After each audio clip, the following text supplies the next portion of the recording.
Yn rhan ogleddol y brif gylch, dyma'r dosbarth i'r Merlod Mynydd Cymreig y Caseg Wag neu Adfarch dros 8 mlwydd oed ac wedi bod yn glamp o ddosbarth a Beth Simons Evans wedi bod yn gwylio'r cyfan gyda fi. Dyna'r beirniad yn camu tu ôl i'r cyffyle Rhyddian Davies a ydi wedi gwneud penderfyniad. Mae'r het wedi diosg Beth. Dosbarth arbennig ac enillydd deilwng iawn. Ie, mae da ni crympel blw Lucy ar y breg gyda Cath Owens gan crympel Lewis allan o crympel blw Lace yn dilyn ei thad yn ennill fan hyn. Cath wrth i bodd. Wel, yn ail wedyn, yr un glas fan hyn, Vicky Thomas Williams yn dangos ar ran ei mam Pat Thomas, Arad Betty. Ac yn drydydd Dukes Hill Piconte.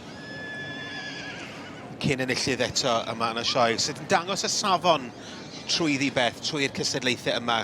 Ydy, mae fe. Mae wastad yn gyffroes gweld rhai sydd wedi ennill o'r blaen yn dod ôl. Mae'r gynulleidfa, maen nhw'n ysu weld hynna to, bod y gyrru yn dod ôl i brwydro yn erbyn ei gilydd bob blwyddyn. Ie, bod y safon yn aros yn gyson wedyn. Mae Cath yn edrych wrth i bodd yn dywi. Wrth gwrs mae Cath lawr yn Hendi Gwyn, brydfa Crumpwell ac brydfa hynod llwyddiannus ac maen nhw'n ffodus iawn bod Evan ei thad wrth gwrs dal i fod yn lliwio'r llong sy'n ni'n meddwl, ond mae'r merched erbyn hyn, merched Catherine yn keen hefyd, maen nhw'n mwynhau. Oedd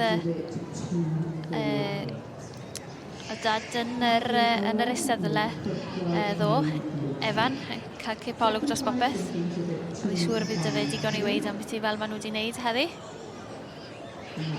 Wel, mae'n wen i gyd. Ac mae'r gaseg yma wedi bod yn un arbennig i'r teulu yn ennill dipyn yn y gorffennol. Ond dwi'n siŵr fydd hi'n hynod falch o'r camp yma yn y sioe frenhinol. Wrth gwrs, mae'r sioe frenhinol yn cwpan y byd i'r brydiau Cymreig. Vicky, gyda Arad Betty wrth gwrs yn ail.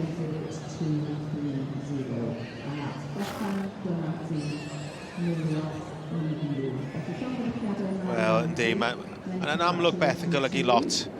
Ydy, mae fe. Ni'n gweld dipyn o emosiwn fel yna, ydy ni, ar y brig. A mae fe yn golygu lot. Ti'n gwybod fel mae'n teimlo?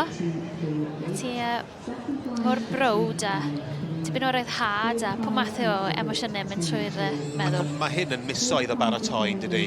Ydy. A weithiau blynyddau o baratoi a plano.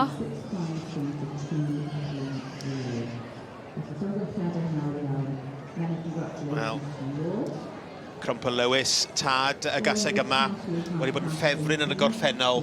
Ydy. Gyda i ddangos yn un oedd yn symud yn hynod o dda. Oedd yn symudwr gwych. Ti'n cofio mynd ar draws y cylch yn 2009 pan oedd e'n bencampwr, oedd e'n edrych yn ffantastig. Ac oedden nhw'n sôn pryd hynny, oedd Catherine yn rhedeg bob bore i gwrdd â'r posmon i gadw'r ceffyl yn ffit. A hi hunan. Wel, Crumpwell, y Blue Lucy, yn ennill y dosbarth i'r Caseg Wag hun yn yr adran a sbi ar Gwyn a'r dathlu. Llongyfrchiadau mawr i teulu Crumpwell.